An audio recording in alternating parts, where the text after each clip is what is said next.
fiery horse with the speed of light, a cloud of dust, and a hearty hi-yo silver. The Lone Ranger.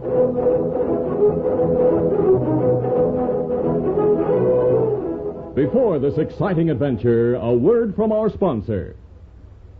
General Mills, makers of Cheerios, the oat cereal that's ready to eat, Betty Crocker Mixes, and Wheaties, the breakfast of champions, present by special recording, The Lone Ranger. You're going to love the big, exciting news today. Now there are 2 brand new Betty Crocker cake mixes. There's chocolate malt and peanut delight. I'll bet you can hardly wait to try them, and I wouldn't blame you. They're just so good. Today, let me tell you about the chocolate malt. It's a wonderful new way to enjoy an old flavor that's a favorite with so many of us. There's honest-to-goodness, delicious malted milk right in the mix. And, of course, there are all the other fine quality ingredients you choose yourself, like famous soft-to-silk cake flour and pure vegetable shortening.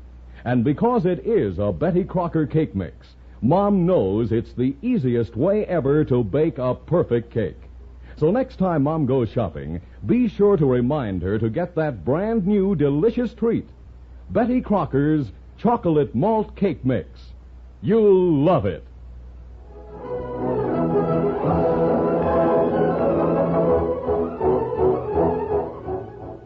With his faithful Indian companion Tonto, the daring and resourceful masked rider of the plains led the fight for law and order in the early western United States. Nowhere in the pages of history can one find a greater champion of justice. Return with us now to those thrilling days of yesteryear. From out of the past come the thundering hoofbeats of the great horse Silver.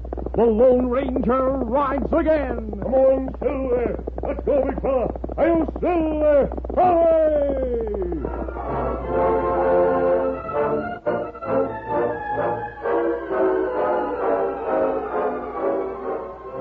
Leaving the Lone Ranger at a camp near Cottonwood City, Tonto rode into town to buy supplies. He knew that the sight of a heavily armed Indian would arouse suspicion, so he stowed his guns and cartridge belt in a saddlebag before he dismounted and joined a large group of idlers in front of a store. While he listened to the aimless conversation, Tonto noticed that the jail, a small adobe building, stood just across the street. Separated from the jail by several weed-grown lots was the office of the Cattlemen's Protective Association. The Indian studied it closely, then turned his eyes on an excited rancher who hurried toward the store. Fellas, it came right at Jim Dillon's Bar 7 spread last night. Where'd you hear that, Leaf? I got it from a Bar 7 man who rode over my way looking for the gang's trail. He said the signwinders killed another rider and drove a lot of Jim's cattle over a cliff. Nobody but homesteaders or sheep herders would do a thing like that. That's how I figure it, Steve. Yeah, it wouldn't have happened if Jim had joined the Cattlemen's Protective Association like the rest of us ranchers. Jim Dillon is one of the few cattlemen in the valley who've held out against joining. Yeah, he should have known better. Well, he and his daughter Ruth are mighty independent. Hey, look at that buckboard come. Yeah, that's Ruth Dillon driving. Jim's on the seat beside her. I never knew him to ride in a buckboard before. Well, he's been crippled up for a spell. A horse fell with him. Whoa there, whoa now. I'll jump out, Dad. Now, give me your cane and I'll help you down. Oh, I'll hold on to the stick. Just give me a hand here. All right. There you are, Dad. Jim, we heard what happened last night. Those nesters... They had nothing to do with it, James. Then who did raid your ranch? You'll know later. I've got proof enough to hang the varmints. I'm going to turn it over to the sheriff right now. Come on, Ruth. All right, Dad. Let me take your arm. Tonto, who was eager to learn Jim Dillon's secret, saw that he could not approach the jail without being observed by the curious crowd. As the others watched the rancher and his daughter, the Indian suddenly drew a knife, the only weapon he had retained. Brandishing it, he gave voice to a war chant and began dancing around a hitching post. Hey, look at the engine. He's gone loco. I'll plug it. Don't shoot him, Steve. Here comes the deputy. What's going on here? The engine's doing a war dance. Here, you redskin. Give me that knife or I'll let daylight through you, savvy? Me savvy. Here, you take knife. I'm going to throw you into jail to cool off. That'll teach you to do your dancing on the reservation. Now get going. Me go.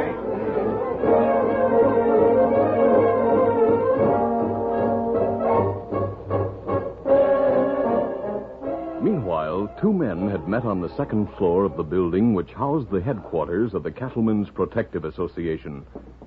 One was Lance Layton, who had organized the CPA. The other was Layton's assistant, Bill Strong. Paring an apple with a pocket knife, Layton asked, How did you find the situation in other parts of the territory before I called you back? Lance, there's no limit on how far we can go with our outfit.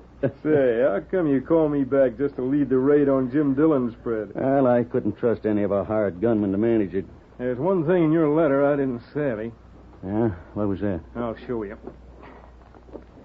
Where in thunder is that letter? You mean you didn't burn it as I told you to? I kept it so I could check with you and make sure of what you meant. But I haven't got it now. You fool. Hey, boss, Jim Dillon just went to the sheriff's office. Yeah, I expected that, Rusty. He said he had something that would prove who pulled the raid. The letter. Dillon's in the jail office now. I can see him through the window, taking a chair right in front of him. Yeah, then we still got a chance.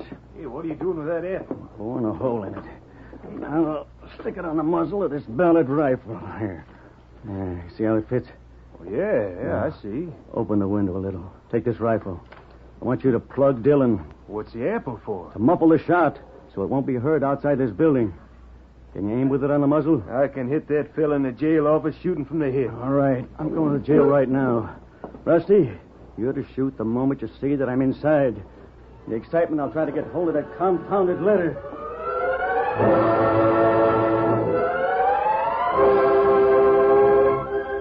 As Layton hurried toward the jail, Jim Dillon was saying, Sheriff, the fellows who run the CPA have made fools of nearly everyone in the valley. What those letters should stand for is Crooks Protective Association. Now, looky here, Jim. You're going too far. So I am I? Well, I've got something that will back up my words in court. Get in there, Redskin. Joe, why in the blazes did you bring that Redskin in here?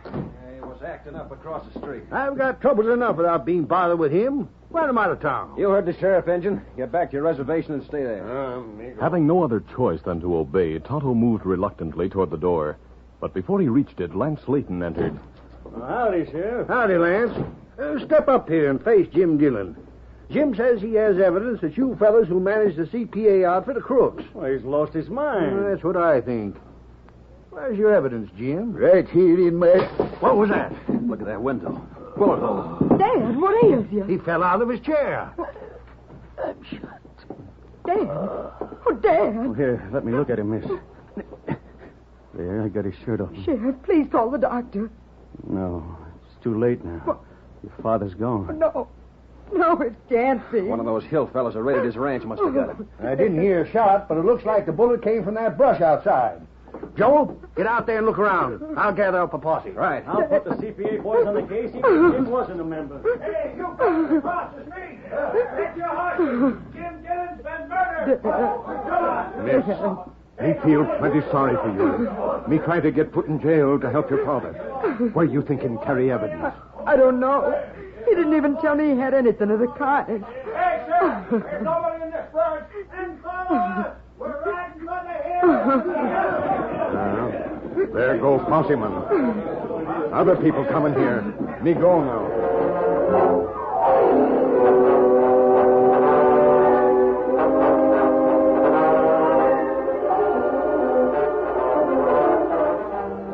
Meanwhile, Lance Layton had rejoined his Confederates in the Protective Association's office. He was saying, Dillon didn't have that letter on him. I'll bet he didn't find it. He must have found something. When the sheriff asked him to show his evidence, he said something about it being right there, and that's as far as he got. You told us his daughter was there. Maybe he was going to say she had it. Rusty, that's the answer. We'll have to get it away from her before the sheriff comes back, or she'll turn it over to him. Rusty, you watch her. Likely she'll go back to the ranch to break the bad news to her kin. If she does, go down to the corral. Bill and I'll be waiting there with the horses. Right. I'll take that ballad rifle with me. What for? One more killing won't make it any worse for us.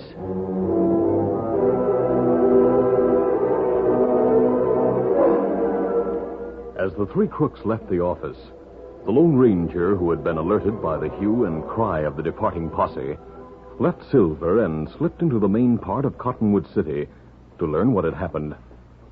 Taking advantage of everything that offered concealment, he soon reached the chaparral-covered lot between the CPA building and the jail. There he met Tonto, who had been searching vainly for a trace of the killer.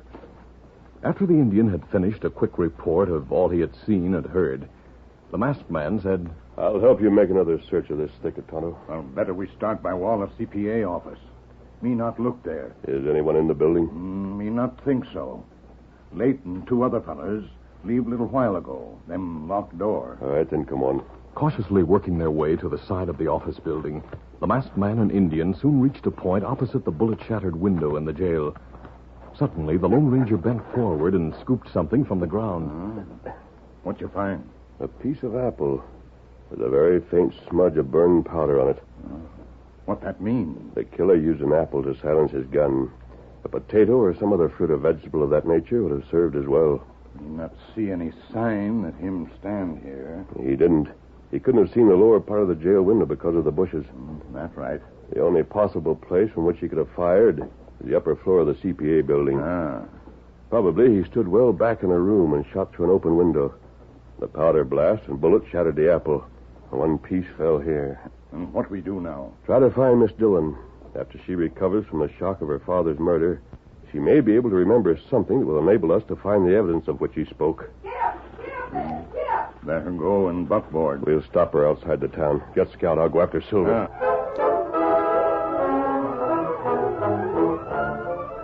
We'll continue our Lone Ranger adventure in just a moment. Ever stop to think how much fun you can have with a blackboard? Why, you can play games on them, draw pictures, leave messages, practice spelling, all sorts of things. But here's the news. There's a blackboard on the back of the special Wheaties Blackboard package at your grocer's right now. All you need to use on this blackboard is ordinary chalk, and you can wipe it off with cloth or a regular blackboard eraser and use it again and again. In fact, I think you're going to want several of these Wheaties Blackboard packages. You know, so you can let your friends join in with the fun, playing tic-tac-toe or having drawing contests. Or maybe you'll want extra blackboards so you can save your own best drawings. You see, there's no extra charge for the blackboard. Nothing to do, nothing to send in. You just pay the regular Wheaties price. So look for the Wheaties package with the sign on the front that says Blackboard. That means there's one of these wonderful blackboards on the back, ready to use. Be sure to pick up several. They're at your grocer's right now. Ask for the special Wheaties Blackboard package.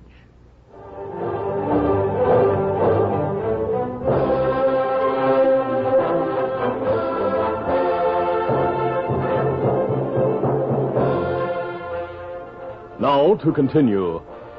As the Lone Ranger and Tonto ran for their horses, Rusty carried word of Ruth Dillon's departure to his waiting partners in crime. Throwing themselves into their saddles, the 3 killers guided their horses across country in an effort to head off the girl. A short time later, a young homesteader who was riding toward town met Ruth on the trail. Both pulled up. Oh, there. Whoa. Howdy, Ruth. Why, you've been crying. Dad's dead. Dead? Murdered right in the sheriff's office. The sheriff is out with a posse right now. The CPA gunman may be riding, too. I suppose they'll shoot any hillman on sight. Tim, I want you to go along with me to the ranch where you'll be safe. Look, coming up the trail. A masked man and an Indian. And I haven't any gun. Here's Dad's 6-shooter. I got it. Don't be frightened. We won't harm you. Oh, Silver. Put your hands up. I'm covering you. You haven't had much experience with guns, my friend. Your gun isn't cocked. I could draw and fire while you're pulling back the hammer. Why, I forgot to thumb it. Why are you wearing that mask, mister? What do you want? Oh, him friend of mine, miss. Him want to talk with you. Oh, you're the Indian who was in the sheriff's office. You seem to want to help me. We both want to help you. We believe that the Cattlemen's Protective Association is being operated by crooks, just as your father did.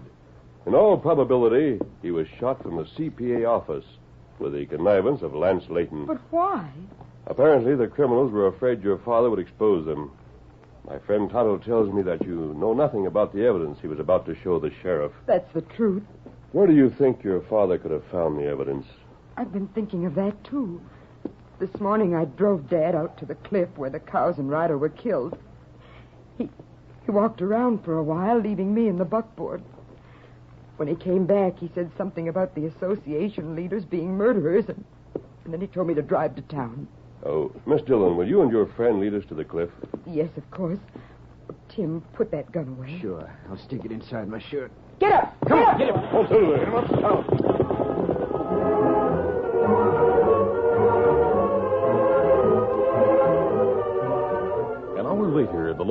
Ranger and Tonto were engaged in an intensive search along the top of the brush-fringed cliff. Ruth and Tim followed them as they moved ever farther away from the horses and buckboard, examining the earth, rocks, and shrubs. Tonto was saying, Oh, here. Let me see where him punch ground with cane. Oh, look. Look what we find. That's a lead cylinder. It's about a half-inch thick and a foot long. Oh. And what it used for? Storekeepers once sold lead in the form of rods. A rod could be easily cut and melted into bullets. Now, Miss Dillon, did you ever see anything like this around your home? No, never. The only muzzle-loading gun on the place belonged to my grandfather, who died years ago. That was his cane my dad used. Well, that gives me an idea. I'd like to look at that cane. I'll get it for you. Come on, Tim.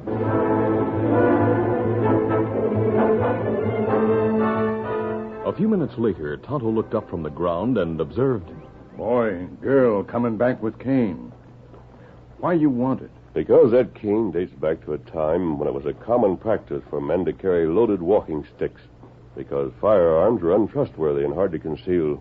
Why, you say loaded. Well, by that I mean the canes were hollowed out at the bottom ends and filled with some heavy metal, which made them very effective clubs. Oh. Here it is, mister. Get your hands up with them. You're covered from all sides. Unwilling to risk the girl's life in a gun battle with an unknown number of men hidden behind the brush, the masked man raised his arms, as did the others.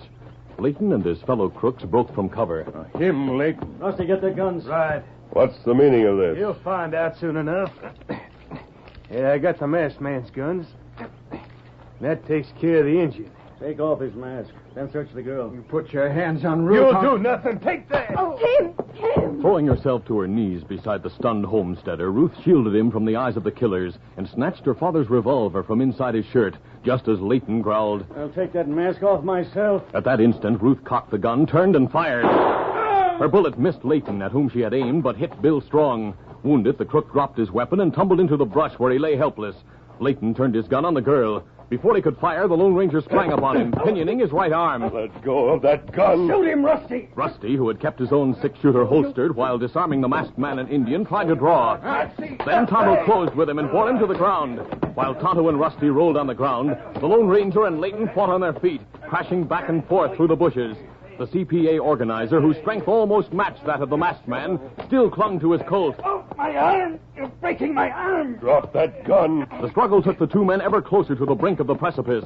In a desperate effort to free himself, the crook made a lunge that carried him to the very edge. For a moment, they swayed there. Look out! Look out! With 1 foot over the edge, the Lone Ranger let go of Leighton's arm. But he was too late to save either himself or the killer. He slid from the rim rock with his face to the cliff. Leighton fell headlong, clawing the air. Oh, no. Forcing herself to the brink of the frightful precipice, the girl peered down. 6 feet below, she saw the masked man clinging to a bush he had managed to grasp as he fell. He was kicking the face of the cliff, trying to find something to support his feet. Hold on, I'll get one of your ropes. You won't have time. The bush is pulling out. I can't reach your hand, but here's the cane. Grab hold. I have it, but you can't support my weight alone. I'll try. I just came to. What happened while you're lying The there? masked man, he's down there. Help me hold this cane. There. I've got a grip on it. I'll try to get a foothold on this bush. The bush pulled out. It's gone. Oh, pull, Tim, pull. I'm pulling as hard as I can. There, we got him up a foot or so. Cane's breaking. Finished. Let me help you. Get down beside us. Maybe you can reach him with your hand now. Give me other hand, Kimasabi. There. He's got good grip. Now all together. Pull. The combined efforts of the two men and girl brought the Lone Ranger to the top of the cliff. A moment later, he scrambled over the rim rock to safety. Extending a hand to Ruth, he said, Miss Dillon, I owe you my life. Please accept this small token of a gratitude too great for words. Thank you, mister. It's a lucky thing you had me get that cane you're picking up. Hey, look at the thing. It's almost busted. I'll finish breaking it. The end is hollow. There's a paper in it. Yes, I'm getting it out. There. Tonto, look after Rusty and the other crook while I read this. Me take care of him. Tim, that must be the evidence Dad found. What is it, mister? It's a letter written on association stationery. The sign of the Noose is printed at the top. It's addressed to Bill Strong and signed by Lance Leighton. What does it say? It contains an order for Strong to return to Cottonwood City and lead a raid on this ranch with Rusty's help. Since a rider was killed here, that's enough to hang those two, even though they escaped punishment for Mr. Dillon's murder. I'll tell you more in a moment. How do you suppose the masked man knew there was something in that cane? I'll bet that piece of lead told him. Your dad must have taken it out of that cane so he could hide the letter. Of course. I remember now of hearing it said that the cane was leaded. The remainder of the letter provides positive proof that the Cattlemen's Protective Association was organized for the sole purpose of defrauding its members. They bought protection from Layton's own gunmen. And then blamed us hill folks. A couple of homesteaders were sent to prison on their perjured testimony. This letter should free them. It should also bring about the end of the association and the misunderstanding between cattlemen and people who want to farm or raise sheep. I reckon Layton is dead. No man could have survived such a fall. We got them two fellas bandaged and tied. Good. They weren't the only fellas who helped Layton. The names of the rest of the crooks will surely be found in Layton's office records. If you get those, I'm sure you and the sheriff will be able to put all the crooks in jail. We'll see that none get away, mister. Why, there's the sheriff now. He's leading a posse along the other side of the river. It will be quite a while before they find a place to cross. Oh, Miss Dillon, when the sheriff gets here, will you give him this note and explain what happened? Yes, of course. But are you leaving? Yes, I prefer not to be asked to make explanations. My presence might be confusing to the sheriff and his party. So, come on, Tonto. Adios, Tim. Adios, mister. Adios. Adios, Injun. Ruth, what was it that masked man gave you? A silver bullet. A silver bullet. Jumping John Rogers. Tim, does it mean something to you? Oh, I should say it does. I've heard of a man who gives bullets like that to people he likes. Our friend is the Lone Ranger.